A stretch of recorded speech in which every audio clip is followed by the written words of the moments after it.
Hi, I'm Rory. And I'm Chris. And you've been watching Spotlight Report.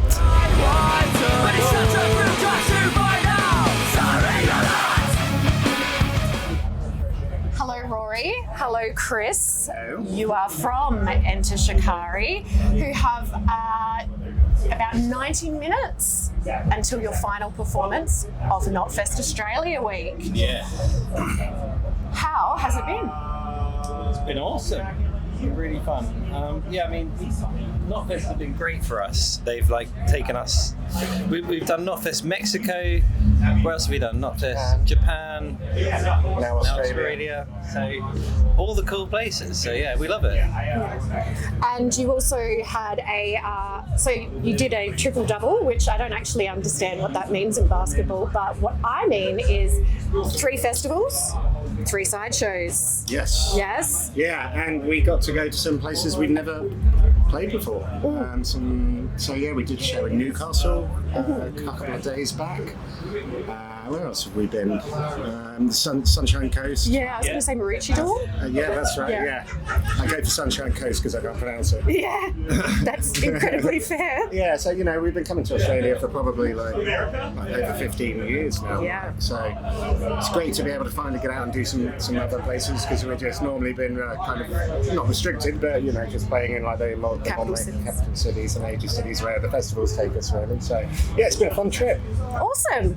Well, actually, very serendipitous that you put it quite like you both did. My research suggests that since 2003, Enter Shikari have performed over 2,000 times. The biggest years coinciding with your first 4 album releases. I love that all these years later, you still take such pride in playing tracks from your whole discography. Not always the way. Can you elaborate on why it's so important for your band to stay true and pay homage to your roots?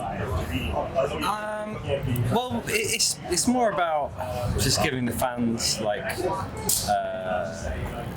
a well-rounded show. Because some people might only like our early stuff or our later stuff. So just trying to sort of cover all bases and play a nice rounded show. I mean, if it was up to us, we'd just play all the new stuff. It's just more fun playing the new stuff. But yeah, it's about trying to create an experience when you're playing live, isn't it? And for a band that changes quite dramatically from album to album, it's like Rory says, it's about trying to make sure you've got a little, showing a little bit of every side of you almost, to try and create something memorable for the people coming to watch you. Awesome. Well, as I was reading through my notes, I realised that actually I'd swapped the order of those questions. Okay. But kind of still links because it may be down to contexts. Singular, your own concert versus festival, for example. Not to be too presumptuous, but I kind of see Enter Shikari as the British Lords of music festivals, and a variety of music festivals at that. In Australia, you've hit the big 3 heavy festivals: Soundwave in 2010, I was there. Good Things 2023, again, I was there, and it was one of the best sets of the day. And Knotfest, obviously, this year. What is your particular band's affinity for festivals? Because you reference that yourself, that you love doing them.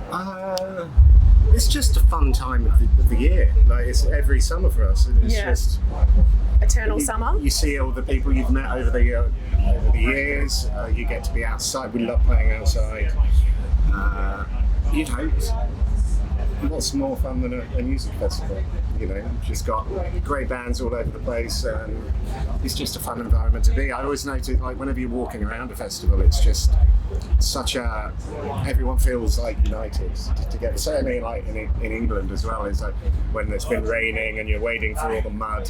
Here, you probably group together when it's too hot and you're getting each other through it. Well, apart from no, not right now. There's a bit of England in the weather right now. Yeah. But it's just a great place to come to. We love being there. Yeah. Your lineup has remained consistent, Yeah. supportive, and focused on the same central vision. What is the secret to your success? Sorry if that's too much to ask. The secret. The pick of destiny. Your destiny. No. Okay, so. Actually. I'm so sorry I stumped you. No, sorry. What was the very first part of the question? Where is it? Oh yeah. So yeah, you're saying we're like all of our songs are quite different, and all of our albums are quite different. But for some reason, it always sounds like Enter Shikari. Yes, very true. And I think that is because we have always tried to focus on making stuff that just feels right, that satisfies our internal barometer. Great. And so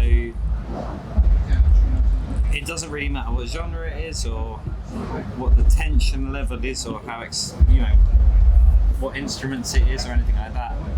As long as it hits that barometer in the middle, then it's always gonna have that Enter Shikari vibe. And I think we've just always been true to that, and I think people can sense it, even only on a subconscious level. People can sense when there's some more authenticity, because I don't know. I think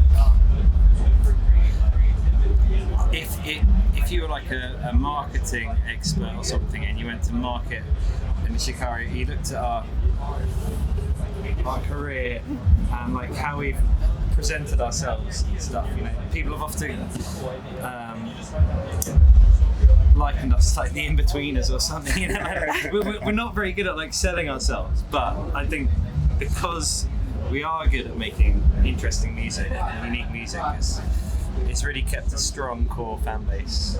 Yeah, that were a series of really fantastic analogies. Oh. Thank you. Would you like to add anything to that? Just I can add to the question of what's the secret to staying together for so long. I guess, we've known each other since we were very, very young, and I think that's probably the secret to it. I think a lot of bands probably get together because it is unusual for bands not to have different members. Yeah.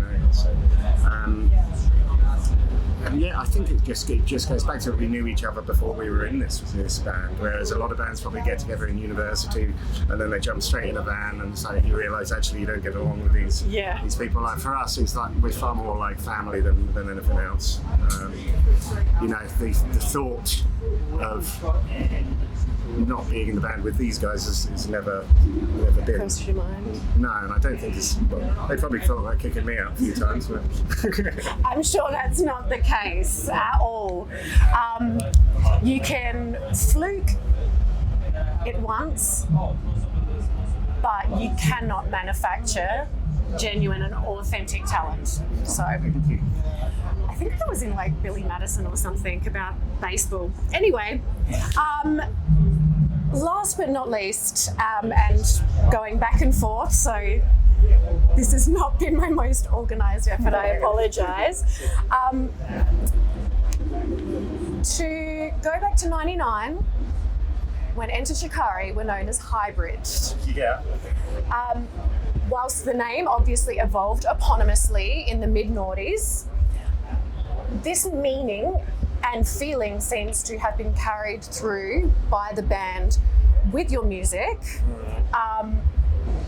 being that you try your hand at everything from hardcore to D&B, my two favourite genres actually, and it's been said that you're particularly difficult to assign a genre or label. So it can be a serious or a silly answer. Noting that it's so difficult, how would you like to be or describe yourself for those who are a bit lost? God, don't. I always think like what I mean, because you got like the answer that you give to the taxi driver, where you're like, I just need to say something. So you're like, we're a rock band, but we also have lots of electronics. Yeah, we've been called Electroc. That's good. I quite like that. What were we trying to coin one not too long ago? Was it hyperpunk or something? Hyperpunk. Something like that. I remember, yeah, it was something we were trying to coin a while ago. Who knows? It's up to other people to never to landed- define us, I guess. Yeah, we've never landed on anything really. Yeah. It's too much fun doing other stuff. Well, and it's probably a pretty amazing thing to look at yourself and go, you know what? I am so fantastic and so multi-talented that I'm indescribable.